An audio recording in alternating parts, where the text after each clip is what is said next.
BMW की 330 LIM sports long wheel base वाली model 4 cylinder वाली 2 लीटर पेट्रोल टर्बो इंजन के साथ आने वाली ये गाड़ी 258 हॉर्स पावर और 400 Nm का टॉर्क देती है। 0 से 100 किलोमीटर प्रति घंटा तक पहुंचने में महज 6.2 सेकंड लेती है। BMW ग्रुप इंडिया के चेन्नई प्लांट में असेंबल हुई ये कार लॉन्ग व्हील बेस में आती है, माने पीछे बैठे यात्री के लिए ज्यादा लेग रूम और आराम मिलता है और इसके लिए आपको देने होते हैं करीब 70 लाख रुपए। लेकिन हम अचानक से आपको ऑटो ज्ञान क्यों दे रहे हैं? वो इसलिए क्योंकि भारत के एक सरकारी तंत्र ने इसी कार के लिए एक टेंडर निकाला। टेंडर में एक दो नहीं बल्कि ऐसी 7 गाड़ियां खरीदने के लिए न्योता दिया गया।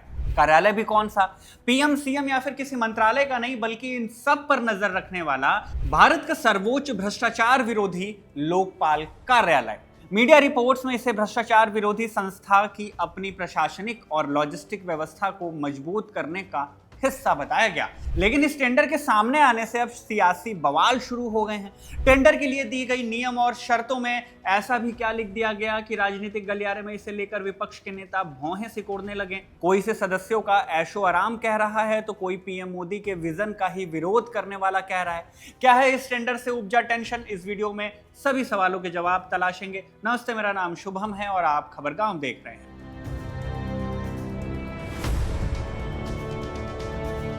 सबसे पहले आप उस टेंडर के बारे में जान लीजिए जिसे लेकर सवाल किए जा रहे हैं। 16 अक्टूबर की तारीख में लोकपाल ऑफ इंडिया ने 7 BMW LIM sports long wheel base कारें खरीदने के लिए टेंडर जारी किया। सभी कारें सफेद रंग में मांगी गईं और टेंडर रिपोर्ट में बताया गया कि खरीद ऑनलाइन ई टेंडर यानी कि टेक्निकल बीड और फाइनेंशियल बीड दोनों के जरिए की जाएगी।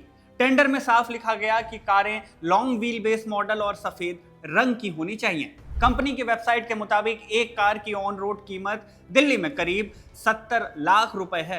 इसे अपने सेगमेंट की सबसे लंबी और सबसे आरामदायक कार बताया गया। टेंडर की EMD माने अर्नेस्ट मनी डिपॉजिट माने जमानत राशि 10 लाख रुपए रखी गई, जिसे बोली लगाने वालों को बिडिंग शुरू होने की तारीख से 5 दिनों के अंदर ही डिमांड ड्राफ्ट या फिर बैंक गारंटी के मार्फत जमा कराना होगा। जो कंपनियां समय पर जमा नहीं करेंगी उनकी बोली रद्द कर दी जाएगी। बोली लगाने वालों के लिए अंतिम तारीख चुनी गई 6 नवंबर की। इसके बाद बोली खोल दी जाएगी। इसी टेंडर में इससे जुड़ी शर्तें भी बताई गई। ध्यान से सुनिएगा ताकि इसके बाद आपको पूरा विवाद समझ आ सके। शर्त रखी गई कि गाड़ियां लोकपाल ऑफ इंडिया के कार्यालय डिलीवर की जानी है। ये डिलीवरी ऑर्डर कंफर्म होने के बाद प्रायोरिटी बेसिस पर 2 हफ्ते में डिलीवर करनी होंगी। इसके लिए ज्यादा से ज्यादा 30 दिन का समय दिया जाएगा।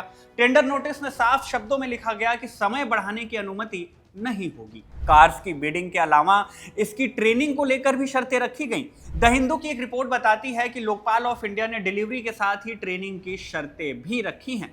टेंडर के मुताबिक गाड़ियां सप्लाई करने वाली एजेंसी को लोकपाल के ड्राइवरों और कर्मचारियों के लिए 7 दिन की ट्रेनिंग भी देनी होगी। ये ट्रेनिंग गाड़ी मिलने के 15 दिन के अंदर पूरी करनी होगी, जिसमें शामिल होगा गाड़ी के फीचर्स और सुरक्षा सिस्टम की जानकारी देना, आपात स्थिति में गाड़ी संभालने की ट्रेनिंग देना, प्रत्येक ड्राइवर को 50 से 100 किलोमीटर तक प्रैक्टिकल ड्राइविंग कराना। और यह भी बताया गया कि इस ट्रेनिंग का खर्च पूरी तरह से वेंडर यानी कि सप्लायर कंपनी को ही उठाना होगा। ये तो हो गई नियम और शर्तें। अगर अब भी तस्वीर साफ ना हुई हो तो ये भी जान लीजिए कि ये गाड़ियां खरीदी किसके लिए जा रही हैं।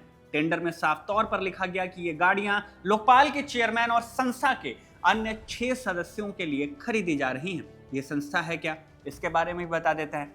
साल 2013 में देश की संसद ने एक कानून पारित किया, नाम लोकपाल एंड लोकायुक्त एक्ट 2013।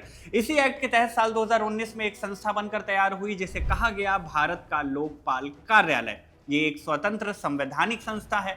इसमें एक अध्यक्ष और अधिकतम 8 सदस्य होते हैं, जिनमें आधे न्यायिक पृष्ठभूमि से होते हैं। अध्यक्ष आमतौर पर भारत के पूर्व मुख्य न्यायाधीश या सुप्रीम कोर्ट के पूर्व न्यायाधीश होते हैं। साल 2019 में जब भारत का पहला लोकपाल नियुक्त किया गया तब सेवानिवृत्त जज पिनाकी चंद्र घोष को इसका अध्यक्ष बनाया गया।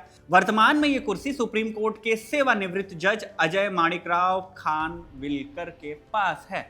अध्यक्ष के अलावा इस संस्था में 6 और सदस्य हैं। जस्टिस संजय यादव, पूर्व मुख्य न्यायाधीश Allahabad high court, justice Rituraj Awasthi, पूर्व मुख्य न्यायाधीश Karnataka high court, justice L Narayan Swamy, पूर्व जज कर्नाटक हाई कोर्ट, सुशील चंद्रा, पूर्व मुख्य चुनाव आयुक्त, पंकज कुमार, पूर्व मुख्य सचिव गुजरात, अजय टीकरे, पूर्व सचिव महिला एवं बाल विकास मंत्रालय। इन्हीं 7 सदस्यों के लिए यह टेंडर निकाला गया, जिसके बाद सवालों का सैलाब शुरू हुआ। भारत के पूर्व G20 शेरपा और पूर्व नीति आयोग के CEO अमिताभ कांत ने ट्विटर पर यानी एक्स पर लोकपाल के इस कदम की आलोचना की। उन्होंने लिखा कि उन्हें यह टेंडर रद्द कर देना चाहिए और मेक इन इंडिया इलेक्ट्रिक वाहनों को चुनना चाहिए, जैसे महिंद्रा XEV 9e BE6 या टाटा हैरियर EV। ये बेहतरीन गाड़ियां हैं। सोशल एक्टिविस्ट और सीनियर एडवोकेट प्रशांत भूषण ने भी एक्स पर लिखा, मोदी सरकार ने लोकपाल संस्था को पूरी तरह निष्क्रिय बना दिया है। पहले इसे कई सालों तक खाली रखा गया और बाद में ऐसे आज्ञाकारी सदस्य नियुक्त किए गए जिन्हें भ्रष्टाचार की परवाह नहीं है और जो सिर्फ अपनी ऐशो आराम की जिंदगी से खुश हैं। अब वो अपने लिए 70 लाख रुपए की BMW कारें खरीद रहे हैं। विपक्षी पार्टी ने भी इस टेंडर को मुद्दा बनाते हुए सवाल उठाए। भारतीय राष्ट्रीय कांग्रेस की राष्ट्रीय प्रवक्ता डॉक्टर शमा मोहम्मद ने एक्स पर लिखा कि ये वही संस्था है जिसे भ्रष्टाचार के खिलाफ लड़ने के लिए बनाया गया था, उस तथाकथित इंडिया अगेंस्ट करप्शन आंदोलन के बाद, जिसे RSS के समर्थन से सिर्फ कांग्रेस सरकार को गिराने के लिए चलाया गया था। उस आंदोलन ने नरेंद्र मोदी को प्रधानमंत्री बनाया और अब उन्होंने ऐसा लोकपाल दिया है जो सिर्फ कागजों पर मौजूद है और अब भ्रष्ट अधिकारियों से भरा है जो टैक्स दाताओं के पैसे पर ऐश कर रहे हैं। बहरहाल सोशल मीडिया पर इसे लेकर लोगों के रिएक्शन आ रहे हैं। आप इस मुद्दे पर क्या राय रखते हैं, क्या रिएक्ट करते हैं, कमेंट सेक्शन में हमें जरूर लिख बताइए। जाने से पहले इंडियन एक्सप्रेस की रिपोर्ट में लिखी एक बात बताई जाते हैं। रिपोर्ट कहती है कि मुख्य न्यायाधीश यानी CJI को मर्सिडीज दी जाती है, जबकि सुप्रीम कोर्ट के दूसरे जजों को BMW 3 सीरीज मिलती है, वही मॉडल जिसके लिए लोकपाल ने टेंडर जारी किया है। खैर, इस मामले में अगर कोई नई अपडेट होती है, लोकपाल की ओर से कोई आधिकारिक जानकारी दी जाती है तो आप तक जरूर पहुंचाई जाएगी। फिलहाल इस वीडियो में बस इतना ही। धन्यवाद।